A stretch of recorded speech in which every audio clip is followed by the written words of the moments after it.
ગઢપુરમાં શ્રીહરિએ આસો વદ તેરસ તારીખ 5/11/1828 ગુરુવારને દિવસે એક ધર્મગ્રંથ સત્સંગી જીવન લખવાનો આરંભ કરાવ્યો હતો. આ ગ્રંથમાં શ્રીહરિના સ્વરૂપને કેવું નિરૂપવું એ વિશે ચર્ચા થઈ હતી. અમુક સંતોનો મત એવો હતો કે ધર્મશાસ્ત્ર બધા સનાતનીઓને માન્ય બને એ દ્રષ્ટિથી શ્રીહરિને કૃષ્ણાદિકથી અધિક ન કહેવા. સામે નિત્યાનંદ સ્વામી પંડિત પ્રવર હતા. તેમણે પોતાની દ્રઢતા રજૂ કરી કે શ્રીહરિને સર્વોપરી, સર્વ અવતારોના અવતારી, પરબ્રહ્મ પુરુષોત્તમ જે આપણે માનીએ જ છીએ તે લખવું જોઈએ. માનવું જુદું અને લખવું જુદું એ ભૂલ છે. આજ સુધી શ્રીહરિએ આપણને બધાને પોતાના સ્વરૂપની વાતો સ્પષ્ટપણે કહી દીધી છે. જીવ, ઈશ્વર, માયા, બ્રહ્મ અને પરબ્રહ્મ આ 5 તત્વો અનાદિ છે.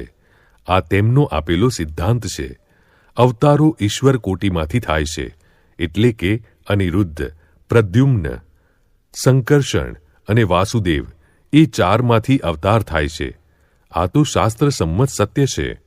પછી વૈરાજ પુરુષ, પ્રધાન પુરુષ, પ્રકૃતિ પુરુષની ભૂમિકાઓ તેના પરની છે.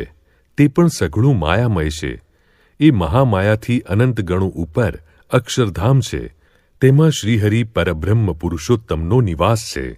એવા સર્વોપરી સર્વાવતારી શ્રીહરિની તુલના કોઈ અવતાર સાથે કેમ કરી શકાય? અને એ પણ સમજી રાખવું કે શ્રીહરિએ ક્યારેય પૂર્વે અવતાર ધારણ કર્યો નથી. પોતે તો બધાના પ્રેરક અને નિયંતા છે. તેઓ ક્યારેય આ બ્રહ્માંડમાં આવ્યા જ નથી. આજે આપણને નયન ગોચર થયા તે આપણું મહા મોટું ભાગ્ય કહેવાય. ચર્ચાના અંતે નિર્ણય શ્રીહરિ પર છોડ્યો. બધા શ્રીહરિ પાસે આવ્યા. બંને પક્ષે ચર્ચા થઈ. બધાએ પોતાનો વિચાર આપ્યો.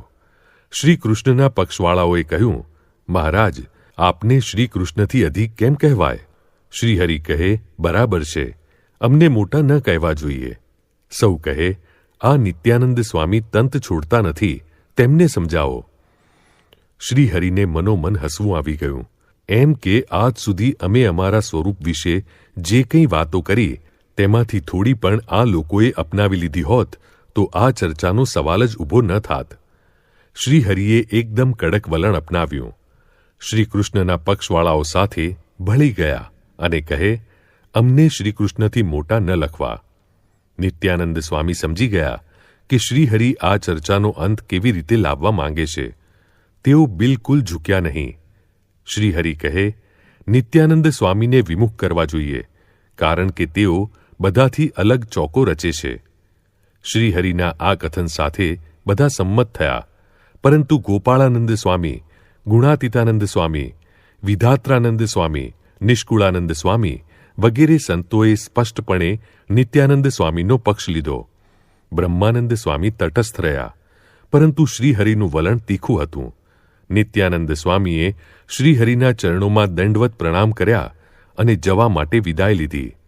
સુરા ખાચરે આ પંડિત પ્રવરને ગઢડામાં જ ક્યાંક છુપાડી રાખવાની વ્યવસ્થા કરી દીધી હતી. બીજા દિવસે નિત્યાનંદ સ્વામી જવાથી બધું સૂનું સૂનું લાગી રહ્યું હતું. રોજ થતી સભામાં કોઈ ઓજસ દેખાતું નહોતું. શ્રીહરિએ તો નિત્યાનંદ સ્વામી ગયા ત્યારથી ઉદાસી ધારણ કરી લીધી હતી. તેમના મુખ ઉપરથી હાસ્ય ઉડી ગયું હતું. 7મા દિવસે મુક્તાનંદ સ્વામીથી રહેવાયું નહીં. તેઓ કહે, આજે આ પૃથ્વી ઉપર નિત્યાનંદ સ્વામીની તુલનામાં આવી શકે એવો કોઈ પંડિત નથી. તેમના વગર આપણી સભા સૂની સૂની લાગે છે. મારો આત્મા તો તેમના પક્ષે ઢળ્યો છે. બ્રહ્માનંદ સ્વામી કહે, મારો આત્મા પણ એ જ વખતે તેમના પક્ષમાં રહ્યો હતો, પરંતુ શ્રીહરિના હૃદયનું કોણ જાણી શકે છે? એટલે હું તો તટસ્થ રહીને બેસી રહ્યો. પરંતુ આજ મુક્તાનંદ સ્વામીની જેમ હું પણ નિત્યાનંદ સ્વામીનો પક્ષ લઉં છું. આ સાંભળી શ્રીહરિની આંખો ભીંજાઈ ગઈ. નિત્યાનંદ સ્વામીને પાછા લાવવા માટે વિચારવા લાગ્યા. સુરા ખાચર કહે, મહારાજની ઈચ્છા હશે તો મળી પણ જશે. આપણે પુરુષાર્થ કરીએ. એમ કહીને તેઓ ગયા. શ્રીહરિએ એ દિવસે સાંજે કંઈ ભોજન લીધું નહીં. તેમનું મન નિત્યાનંદ સ્વામીને ઝંકતું હતું. મોડી રાત્રે સુરા ખાચર નિત્યાનંદ સ્વામીને લઈને આવ્યા. તેમને જોઈને શ્રીહરિ તેમની સામે ઊભા થઈને દોડ્યા અને ભેટી પડ્યા. શ્રીહરિની આંખો છલકાઈ રહી હતી, પોતાના કંઠમાં ફૂલોનો હાર હતો તે નિત્યાનંદ સ્વામીને પહેરાવી દીધો. પછી સભામાં શ્રીહરિએ કહ્યું, ઉપાસક હો તો આવા હજો. અમે પણ સામે પક્ષે ભળી ગયા તો પણ નિત્યાનંદ સ્વામી ટસના મસ ન થયા. અમારા સ્વરૂપને તેમણે યથાર્થ જાણ્યું છે. આમ શ્રીહરિ તેમની સમજણ ઉપર વારી ગયા હતા. નિત્યાનંદ સ્વામીએ 7 દિવસ સુધી આ ટક્કર લીધી હતી. બધા સંતોને પોતાની ભૂલ સમજાઈ. આજે શ્રીહરિએ હર્ષવિભોર થઈને ભોજન લીધું. સાંજે સભા થઈ. તે વખતે પણ શ્રીહરિએ નિત્યાનંદ સ્વામીની નિષ્ઠાની ખૂબ પ્રશંસા કરી અને સૌ સંતોને કહ્યું, અમારી પરીક્ષામાં નિત્યાનંદ સ્વામી સંપૂર્ણપણે પાર ઉતર્યા છે. અમે તો અમારા વિશે જે પણ કહીએ, પરંતુ અમારી મરજીનો થોડો અંશ પણ કોઈ પકડી શક્યા નહીં. વર્ષોથી અમારી પાસે રહેનારા પણ ભૂલા પડ્યા. ધન્ય છે આ નિત્યાનંદ સ્વામીને કે જેમણે અમારી ઉપાસના શુદ્ધિ માટે પોતાના માથે વિમુખપણાનું અપમાન પણ સહન કર્યું. એવું અપમાન બીજો કોઈ સહન કરી ન શકે. નિત્યાનંદ સ્વામી જેવો અડગ નિશ્ચય બધા કરજો.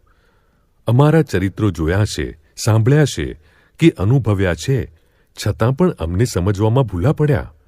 અમારી યથાર્થ સ્વરૂપ નિષ્ઠા કર્યા પછી જ અક્ષરધામમાં જઈ શકાશે. તે વગર તો માયામાં જ રહેવું પડશે. ગમે તેટલી ભક્તિ કરો, પરંતુ અમને જેવા છે તેવા નહીં જાણો તો આત્યંતિક કલ્યાણ નહીં થાય. અમને બીજા અવતાર જેવા જાણશો તો તે ધામમાં જશો. નર નારાયણ જેવા જાણશો તો બદ્રિકાશ્રમમાં જશો. રામચંદ્ર જેવા જાણશો તો વૈકુંઠમાં જશો. શ્રી કૃષ્ણ જેવો જાણશો તો ગોલોકમાં જશો.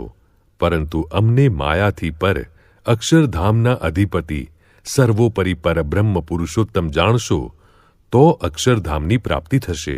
તમારો બધાનો અનુભવ છે કે માયા ઓળંગવા માટેનું સામર્થ્ય કોઈની પાસે નથી. તે તો કેવળ અમારી પાસે છે. અમે બધા અવતારોને અમારા સ્વરૂપમાં લીન કરી દેખાડ્યા છે. હવે નિત્યાનંદ સ્વામીની સમજણ મુજબ બધા આ જન્મમાં જ સમજણ દ્રઢ કરી લેજો.